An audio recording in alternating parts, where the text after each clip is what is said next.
Hi, thanks for tuning in to our Practical Nerds weekly podcast. I'm Shub, and together with my partner and co host Patrick, we normally invest in founders in design, construction, renovation, and logistics technology. Many of our friends in the ecosystem wanted us to start a podcast on the built world, and in return, we decided to honor their request with a show about nothing at all.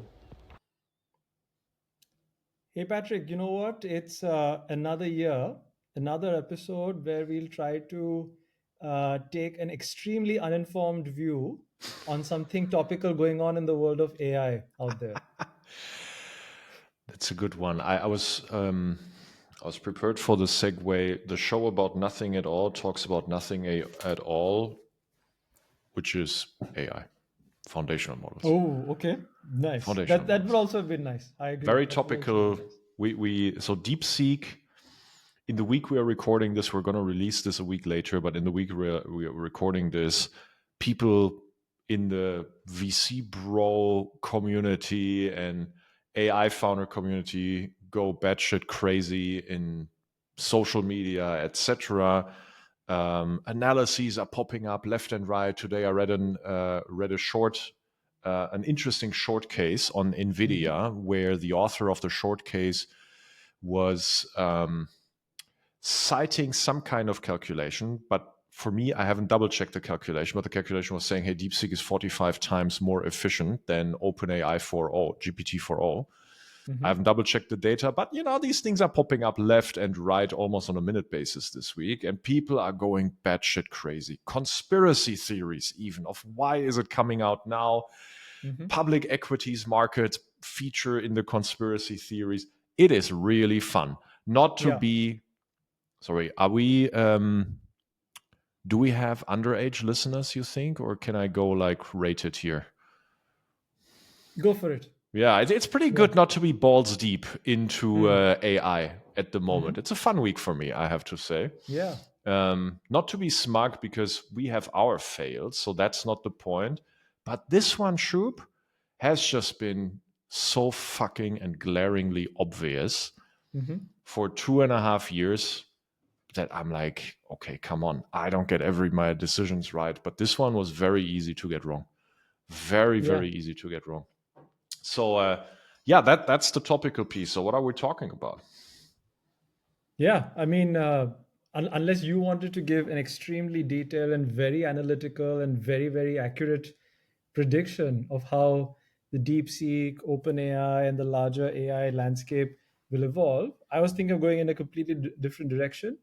Unlike my VC brethren, I'm definitely not qualified or equipped to lean in on this matter. Although, just I must point out that just in the last 5 years, I've noticed many of my community suddenly become experts at how, suddenly become expert virologists, experts at how, epidemics affect human behavior, experts at geopolitics, experts in warlike situations, how that affect economies, how pandemics affect consumption, et cetera, et cetera. A few months ago, people had all sorts of commentary on the Japanese yen carry trade, et cetera. Oh, That was yeah. also quite fascinating, right? Suddenly, how people started leaning in with opinions about how that affects everything.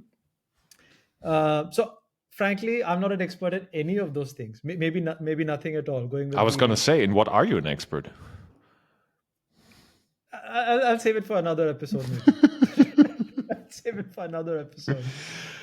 But actually, the fascinating thing when I was thinking about all these things, all the different commentary going on, I also paused and thought how easy it is for us to get swept up in certain narratives and how deep we could go. And weirdly enough, what the historical episode that came to my mind, and traveling back in time, Patrick, to the 80s.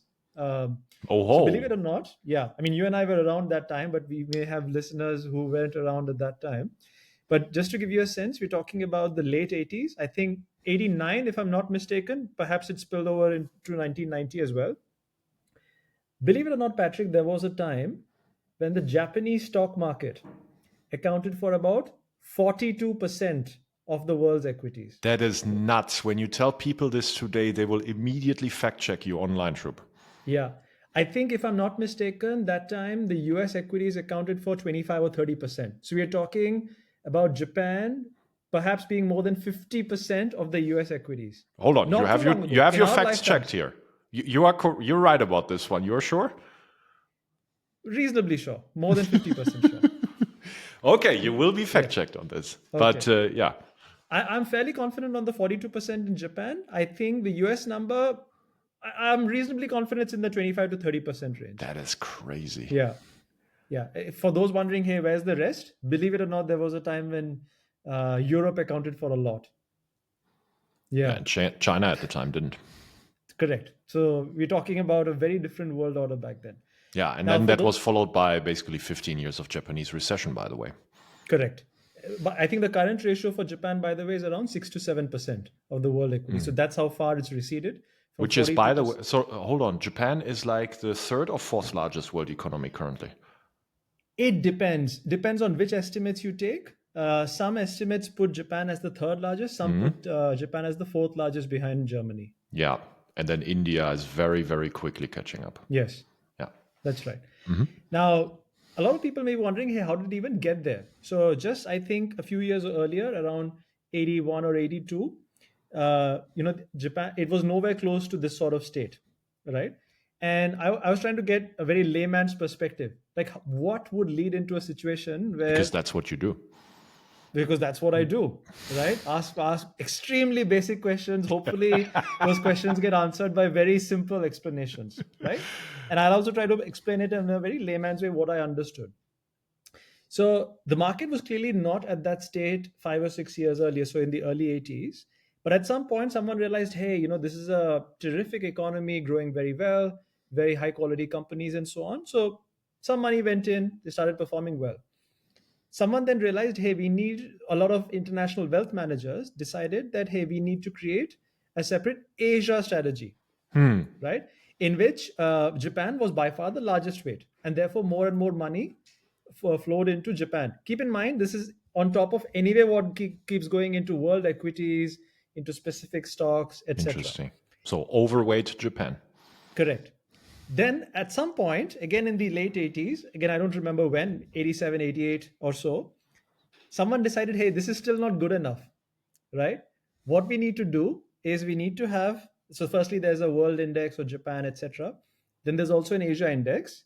But what you also need to do is create an Asia x Japan index so that people specifically can choose to go into the Japan index so that they choose not to invest in the Asia x Japan index, Not to be overweight. not to be overweight on Asia x Japan. So you had this bizarre thing where you got the feeling as an investor that, hey, you're picking a specific piece. You'd rationalize yourself by saying, hey, I'm picking a Japan index, I'm picking this index, but you're actually constantly just buying again and again, over and over again into the same narrative. And that's how the bubble built up to the point where, for those of you who follow the public markets, usually historical averages are like 15 to 20 times PE earnings. Can you guess, Patrick, what was the peak price to earnings ratio in the Japanese stock market around 89, 1990? I can guess, but I think I'm completely uninformed to take a guess. So let me not So, take that. I have zero information basis. yeah, so depending on whether you take the trailing or the forward estimates, between 60 and 70 times, right? Hard I to think make for that money perspective, back. yeah, so for perspective, if I'm not mistaken, that level has never been reached in the US stock markets. I have a feeling that Berkshire Hathaway would not invest at that multiple. Yeah, I suppose so too, right? Now, of course, things have gone terribly wrong since then for the 36 years that have followed. And for me, I mean, the idea is not so much to bash what has happened in Japan, but I think what it told me is when you buy so much into a story where you keep rationalizing different ways to keep on getting exposure to the same asset class over and over and over again, to the point where not only are you not diversifying yourself, you have kind of completely bought into one assumption to the point where you just create different buckets to just keep participating in the same thing over and over again.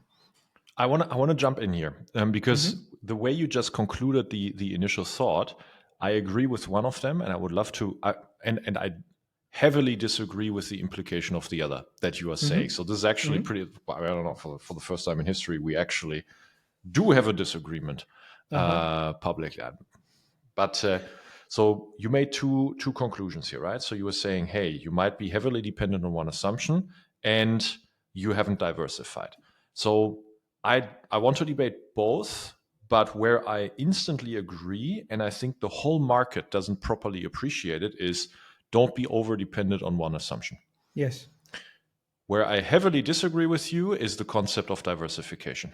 We can debate that one as well. Yes. But in general, I think diversification has actually been taught for very malicious reasons by the finance industry over the last 70 years, because the way how to get outsized returns is actually the opposite Yeah. of diversification. Diversification is not an instrument to maximize returns. Just like with that statement, I will not be debated because that statement is factually correct. If you want to maximize returns, you must not diversify.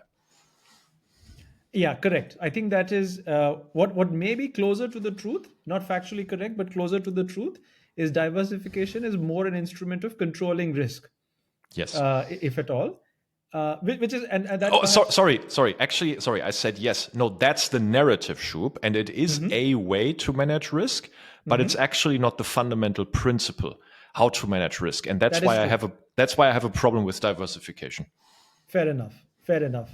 I think what uh, perhaps where we may find some sort of proximity, right? So proximity to a consensus is, I think when these two opinions or assumptions sort of coalesce into this weird monstrosity where you go very hard on one assumption, and that kind of completely dominates your strategy in a manner where if one assumption or a set of assumptions goes away, the whole portfolio or the whole company, in the case of a startup, unravels big time. I think that Right. is something to which I think we can agree on, and I think certainly 100%. uh, when we look back and talk about it like this, it seems like very reasonable, very laymanish advice, and yet I have to say it is surprising how rare it is, or Yeah. how common it is for it to not be applied. So I think obviously we're debating all of this in the context of construction technology, AEC technology, venture, and maybe with a little bit of a tilt towards early stage venture, because that's where we spend most of our involvement. But to a good degree, but not to the full degree, it will also still apply to, let's say, the mid growth stage to later growth stage. Yeah. And I think within that context, investors, founders, talents, all of us as a community are not often enough making ourselves conscious and explicit to ourselves what assumptions we're actually making. What assumptions that are required to come true in order for a company to be successful, or even better, be outsized successful, but also what assumptions we're implicitly sometimes making about what is the thing that can actually go wrong here and unravel relatively quickly. I have found the best VCs that sorry, by best I should define it. It's not brand or what they say, etc. In what I'm about to say, like those that have generated the highest returns in a vintage or even more so consistently, have a tendency to think more about the assumptions what has to go right rather than what has to go wrong. But even they very rarely actually make explicit to themselves what I have found, both sides of it. And then the ones that deliver more average returns or poor returns think a lot, make a lot of assumptions about what shouldn't go wrong, or they stack a lot of assumptions. So that's something that I absolutely hate. And so my point is, because we're all kind of prone to not making the assumptions we make subconsciously, unconsciously, implicitly about what has to go right, what can go wrong, it's relatively easy to then have that one assumption baked into you, and you don't even realize it, that everything else depends upon. And that actually would be, it's not even a house of cards, Shub, if you want to use a metaphor, because a house of cards actually does have a foundation to it. Yeah. It's more like, hey, the house of cards sits on one card, if that makes sense. Yeah. And so if you don't make that consciously, that's not necessarily a good bet as a founder to invest your lifetime in, or as an investor to invest a large chunk of your money in. And so this is where then an investor might say, but maybe I diversify, etc. Sure, you can do that, but that's actually not how you make a lot of returns. So that's the problem with this. And so we're discussing this in the context of the DeepSeek news that came out, because Shub, what's been the core assumption that every founder of foundational models after OpenAI has been making? Like, what are we saying here? I think the thesis is that different kinds of foundational models for different data sets or to draw different kinds of inferences. Firstly, it's a valid opportunity and a defensible opportunity. And second, that it is justified to therefore spend what, Patrick, tens of millions, hundreds of millions Yeah, in hundreds. the infrastructure needed to get this off the ground. It is justified to invest all of that in the capital infrastructure to get it going. And therefore, all that spend is perfectly valid, perfectly justified. Yeah, and I think you can almost say, if you started a foundational LLM company in late 21, early 2022, and you were conscious about what you were doing, then perhaps the one conscious assumption that you made is, I can outrace everyone in the race to the bottom of, I need to spend more and more and more and more and more in order to be the number one winner of this. You know when that assumption breaks down? When you When don't raise as someone much? just 100x's your cost base, you Yes. can raise as much as you want. You will just not win. And so that's what DeepSeek seems to be doing. I say seems to because I'm not privy to what DeepSeek really is. And B, it sits behind a firewall of information, culturally, a firewall of Yeah. information that, I think more time will be needed to truly see what it truly is and what it isn't. But clearly it has stirred the pot here. But if it is what it is, and it is 100 times cheaper or gotten 100 times less expensively to this point, then your assumption of, hey, I can just outrace everyone is moot. Yeah, exactly. I think there's also been some interesting things said and written about what this does to several VCs which have gone all in on this approach. I guess time will tell there as well. But I guess coming back to bringing it back to the world of construction tech and AECS tech, Patrick, I think, is there a how do founders and by extension investors, how do we judge if we are perhaps going too far, straying too far in the territory of drinking the Kool-Aid of assumptions and not being aware that we are stacking assumptions on top of assumptions? I do have an answer to that, and it's informed by a chat I had with a highly successful investor, not very publicized, and venture investor that is not very publicized, but in my book, one of the investors I respect the most. And in this chat, he asked me, Patrick, in your investment decisions in your firm, what are the things that only your team knows and no other VC will know? And that was such a thought-provoking question when you think about your craft and what truly makes your investment decisions, and the same can be said about founding decisions, Yeah. differentiated to other people. So once you're forcing yourself as an investor because you have an outside friend who's highly successful and who's gracious enough to ask you this question, and then you're reflecting and you're realizing what it is. That when you have the answer to that question, then you probably end up with a set of assumptions that won't fold just because one thing happens.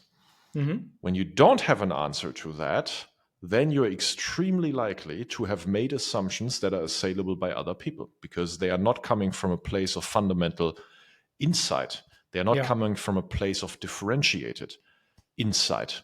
And quite honestly, this is exactly, in my opinion, what 99% of the founders and investors in AI copilots are suffering from. Yes. 99% of the investors and founders of foundational models are suffering from, and 99% of the founders of AI sales reps are suffering from because they have no unique, 99% of them have no unique insight, no differentiated take, and will, for that reason, see 100 category clones competing with them until the one comes along the way that does a fundamentally more efficient approach. And then basically the entire stack of assumptions crumbles on the one assumption that was wrong. It's interesting how things are intertwined at a deep psychological level. In our recent episode, what we discussed is how what we look for in other VC investors, co-investors, etc. And for those of you interested, That's please right. check it out. We described an interesting framework of what psychological traits cause VC to want to be in the top 10%, but unfortunately it pushes them in the bottom 70%. The interesting thing is, I imagine for a very similar, perhaps even exactly the same psychological failings, it is hard to be the VC who is just saying something which no one else agrees or finds cool, because Mm-hmm. there's no social validation, there's no gratification. Because I mean, you're just I guess beating your own drum, right? Where's To the point the where you might not get even a fundraise the next 2 years. exactly, That's one of the biggest currencies of employed investors is how quickly can exactly, my company get a fundraise. exactly. So the fascinating psychological thing here is, in a very bizarre and perverse way, with the way the industry and the mechanics are created, the only way you actually get gratification, say within a 1 year horizon, maybe 2 years horizon, is you need to be part of a bandwagon. That's the only way you actually get short-term gratification, which is Mm-hmm. crazy, right? When you think about it. That's absolutely And true. by definition, when that's how you do it, you actually become part of the crowd. And in a weird way, to be part of the crowd, you have to also subscribe to the assumptions made by the crowd. That is very insightful, I think. uh, Let that be reflective because I think if you truly let that pass through and you know that we had this moment, you and I and the wider team here at some point during our history. I don't know exactly when, let it be 2, 4 or 6 years ago. I don't know exactly when, but I can remember we had this point. And it wasn't just exactly one day, but it was like, a range of points over a shorter period amount of time, a period where we had this realization amongst ourselves. And after that, our investment game completely changed. The types of yeah. the tastes that we had, the decisions that we took Hmm. entirely changed. And so that actually transformed the ability to generate outsized returns, in my opinion. And I think it's the exact same thing for founders. And the beautiful Hmm. thing is founders in AEC tech and construction tech, it's an abundant place of non-generic insight. It's an abundant Hmm. place of hidden insight where you can actually make all these quirky, odd-looking bets in the Hmm. first years, and you will not encounter category clones for a long time. Yeah. But you will have to live with the non-gratification of, oh my God, the generic person doesn't get it. They don't want to lead Yeah. my fundraise in the next month. Yes. And again, I can only like a bot, I can keep referencing our previous episodes. Go check out our episode on category creators. I mean, what usually happens if you truly are a category creator, if you are hidden in spite of being obvious, Mhm. as you call it, Patrick, is your customers will love you, many other things will move, you'll have momentum in the business, but investors will give you sort of these generic lines and say things like, "Hey, I don't get it. It's lame. It's not a venture-backed business," etc., etc. Oh, yeah. Which, I mean, look, I mean, it's not fun to hear. I imagine, right? And there you go. Why, I why don't mean, you take over, Patrick? everybody who's sorry, I'm just now throwing up on the screen for the audio listeners only the hidden in spite of obvious framework that Shub and I and the team coined here at Fundamental.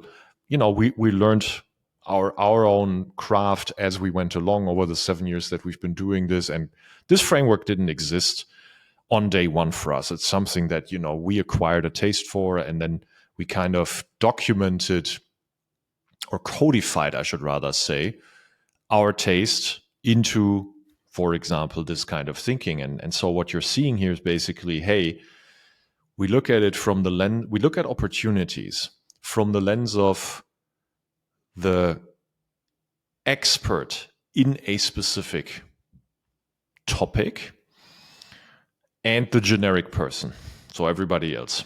And so is an opportunity hidden, or is it obvious to the generic person? And is it hidden, or is it obvious to the expert? And so we have a taste for the things that are hidden to generic, but obvious to the expert. And that makes it, for example, very quirky looking until it becomes obvious for someone that is generic in this market. And AEC tech and construction tech is full of it. Like I was writing about it today, Shub. Your partnership with Inframarket dating back to 2020. The company was founded in late 16. For 3.5 years, they didn't find any appreciation from investors. And but that's a feature, not a bug. Like you told me, you said to me, this is a feature, not a bug. Yeah. And I think the best companies of the next years, the largest outcomes in AEC tech, 99% of those will actually look odd and quirky and, non-obvious in the first few years, in the next 2 to 3 years. So the other way to think about this is if you get a lot of organic fundraising traction without having much to do for it, in your first 2 to 3 years, I will be 99% of the times right if I tell you that you will not go all the way to be a category creator, just because the reason why you're going to get all of that love in the first 2 to 3 years, just by being in the right space, just by telling the right narrative, just by being on a hot topic, you will encounter 100 category clones. Yes. And that's an unspoken truth, the people who are backing you with that amount of money at a quick seed round, then a quick Series A round, then a quick Series B round, and you've now raised 50 million. You know what kinds of funds they run, Shub? They run $5 billion funds. They run multi-stage funds. And you know what their check into you at a seed or Series A really is? It's 0.1% or 0.2% of their fund size. Do you call that skin in the game? No. Skin in the game is 10% of your fund size, right? Yeah. We are more than 10% of our fund size into Inframarket. That is skin in the game. And they can then readjust their bet at a Series B. Yes. So the point is, while you might be celebrating all of your short-term success in I'm getting so much fundraising appreciation or even customer appreciation in a hot topic in year 1, 2, or 3, it's actually not, that is a bug. That is not a feature. And it's not necessarily indicative of a lasting category leadership. It's also not indicative of the opposite, because someone will win an obvious market. There will always be one winner in an obvious market. But is that a great bet to make at a seed or Series A, dedicating your founder time to outwin 99 others or how many other category clones, when the one assumption can go against you? For example, there's someone with 100 times cost benefit. Yeah, exactly. And also, I think what needs to be added here is where there's easy money chasing obvious opportunities, that easy money always comes with their own stack of assumptions and expectations, as in the assumptions go hand in hand with the expectations.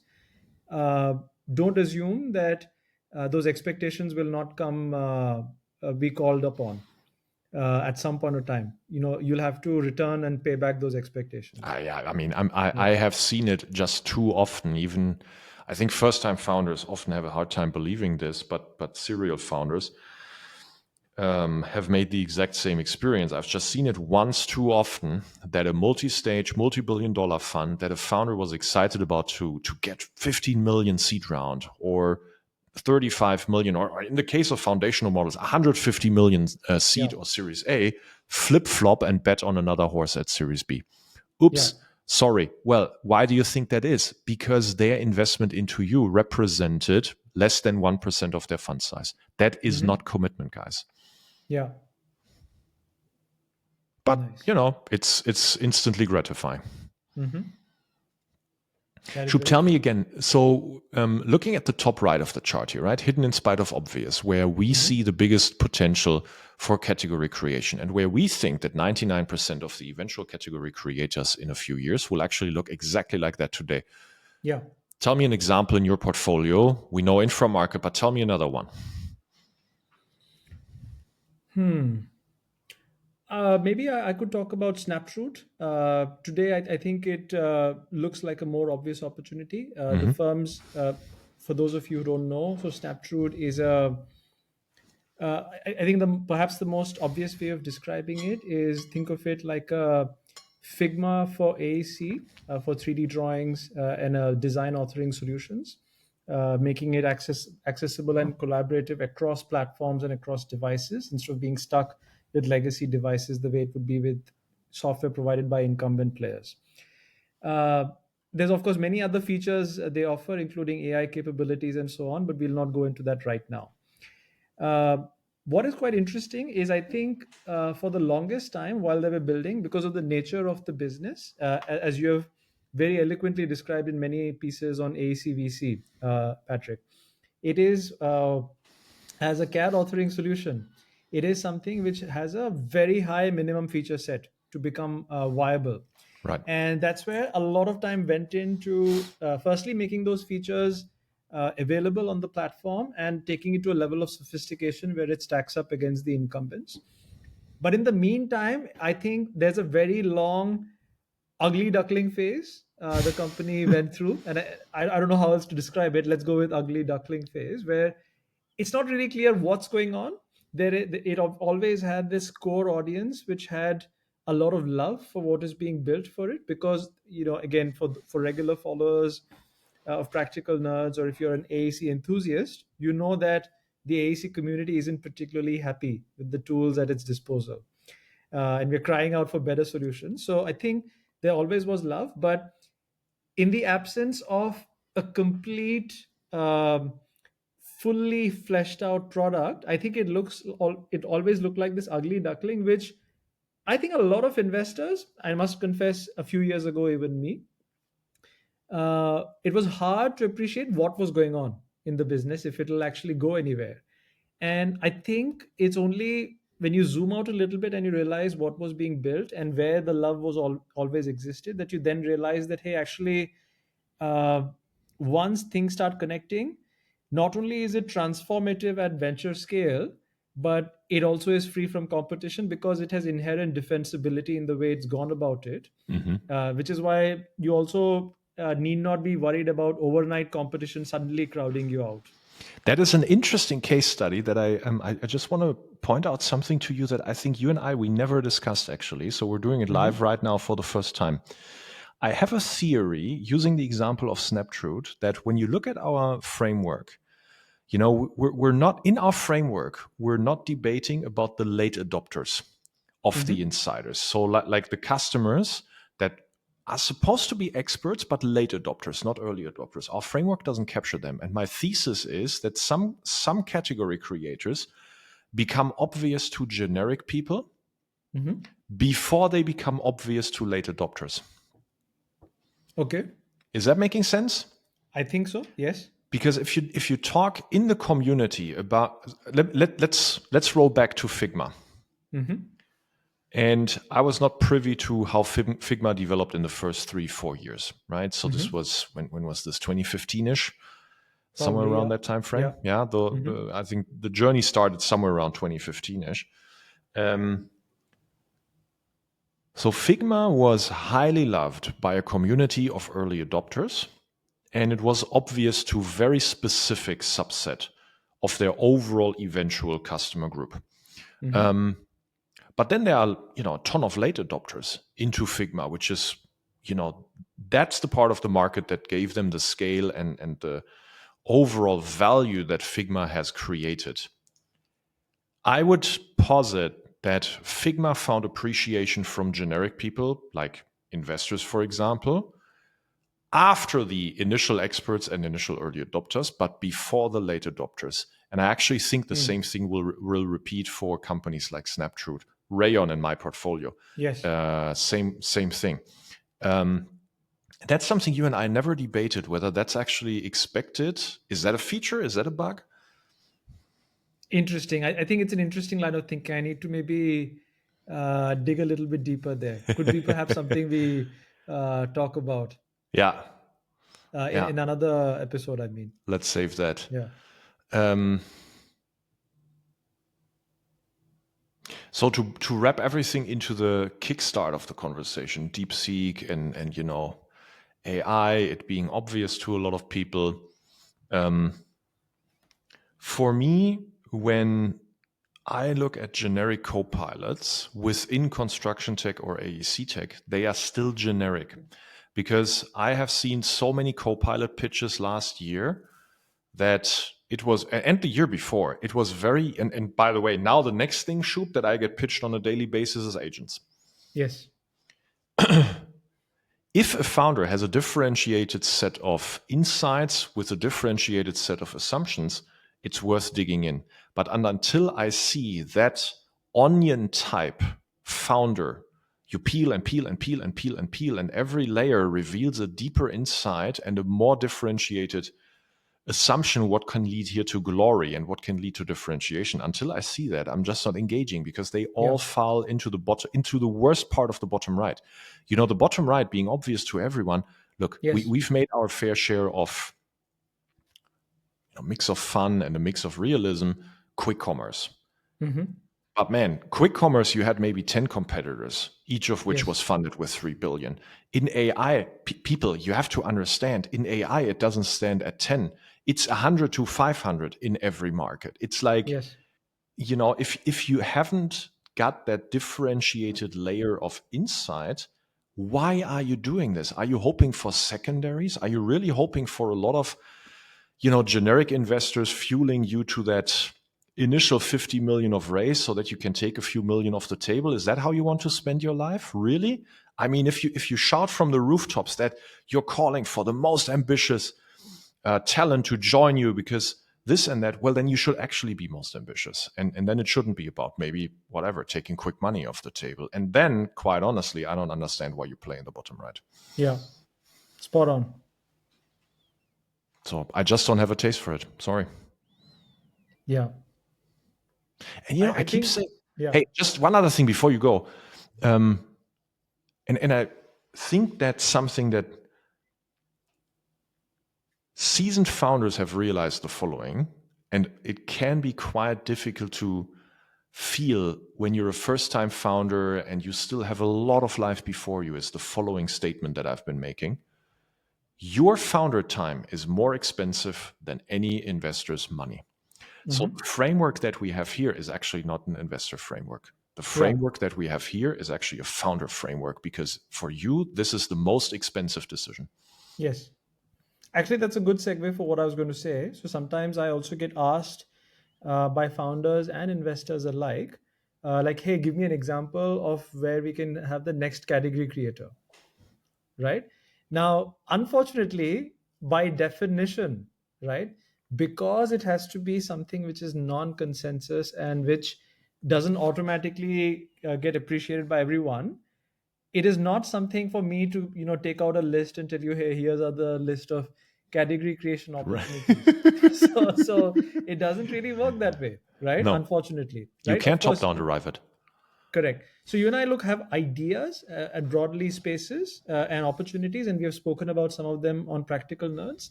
But the form and the flavor it takes, it has to take on a very organic route to discovery, or I should say self-discovery, in fact. So you can't really take this very sterile approach of asking people, hey, what should I build and what will lead to category creation potential? Yeah. It can't be top-down derived. It's every category creator will have its own combination of ingredients. The ingredients will be known. Like nobody is going to, not nobody, but very, very few will actually need some kind of new ingredient, right? A new kind of fundamental technology can be the category creation. But 9 out of 10 category creators will be a recombination of ingredients that just tastes different. Yes. But Precisely. almost no B2B category creator will have the same recombination of ingredients as was there before. Yeah. So, Patrick, do you think after listening to this episode, viewers and listeners will be convinced that you and I are experts on leaning in on this DeepSeek debate? Sure. I would say if anyone thinks that, then maybe re-listen. Good luck to you if you Yeah. think that. For me, it's about the first principles in this one, right? So we know our markets. This is where we have routine, and generic AI certainly isn't one of them. Mm-hmm. Yep. Cool.